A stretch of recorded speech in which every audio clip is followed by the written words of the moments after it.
বিগত বছর থেকে ডে বাই ডে আস্তে আস্তে ট্যাক্স বাড়ানো। হুট করে যদি আপনি আমার গলা চেপে ধরেন তাইলে তো আমি মরে যাবো।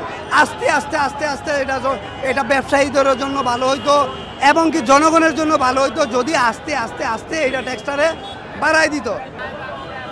ভাই মূলত হচ্ছে বিটিআরসির মাধ্যমে আমরা একটা প্রজ্ঞাপন পাই, এনআইআর সিস্টেম যে সরকার চালু করতে চাচ্ছে, সেখানে আপনার হচ্ছে গেল এনআইআর সিস্টেম চালু হওয়ার ফলে আমাদের দেখেছে সাধারণ কিছু ব্যবসায়ী আছে, তাদের অনেক প্রোডাক্ট আছে মার্কেটে, এগুলো সেল করতে হবে। 16 ডিসেম্বরের পরে যদি ফোনগুলো বন্ধ হয়ে যায়, তার ফলে 57% ট্যাক্স করছে সরকার। 57% ট্যাক্সের ফলে আমাদের যে একটা বৈষম্য সৃষ্টি হয়েছে, 9টা কোম্পানিকে দিচ্ছে মাত্র 15%, 10% ট্যাক্স। তারপরেও তারা আপনার হচ্ছে গেল পার্টস এনে বাড়িতে ফিটিং করে তারা এই বাজারে ছাড়ছে, তাদের ট্যাক্স পরে মাত্র 5% কি 7%, আর আমাদের নিয়ে গেছে 57% ট্যাক্স।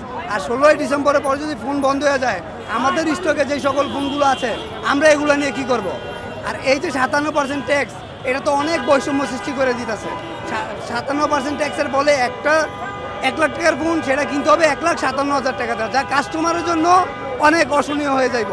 সেক্ষেত্রে আমরা চাচ্ছি যে এনআইআর সিস্টেমটা একটু ডেভেলপ করে ট্যাক্সটাকে কমাই দেক, আর আমাদের এনআইআর সিস্টেম চালু করুক, সেটাতে আমরা স্বাগতম জানাইছি। আমাদের বাইরে থেকে ইম্পোর্ট করে উন্মুক্ত বাণিজ্য করে দেখ, যাতে আমরা মোবাইল উন্মুক্তভাবে আনতে পারি। আর এখানে আরেকটা অপশন করছে, 9টা কোম্পানি যাদের এনওসি দেওয়া আছে, লাইসেন্স করা আছে বাইরে থেকে মাল আনার জন্য, তাদের পারমিশন লাগবে, সেখানেও একটা সিন্ডিকেট করে রাখছে সরকার। আমরা চাচ্ছি এই সকল সব সিন্ডিকেটকে বের করে আমাদের মুক্ত বাণিজ্য করে দেব। আমরা চাই সরকারের ট্যাক্স দিয়া দেশের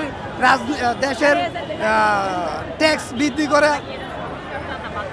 আমরা সংস্কার চাই, সিস্টেমটা ডেভেলপ চাই, যাতে আমরাও সরকারের পাশে দাঁড়াইতে পারি।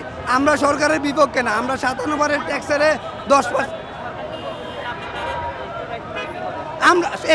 এটা তো আমাদের ব্যর্থতা না, এটা সরকারের ব্যর্থতা। সরকার আমাদের একটা সিস্টেমের মাধ্যমে আনতে পারে নাই।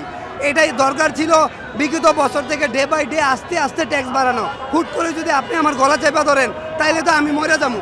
আস্তে আস্তে আস্তে আস্তে এটা ব্যবসায়ীদের জন্য ভালো হইতো এবং কি জনগণের জন্য ভালো হইতো যদি আস্তে আস্তে আস্তে এটা ট্যাক্সটারে বাড়াই দিত। এখন হুট করে 57% ট্যাক্স দিছে।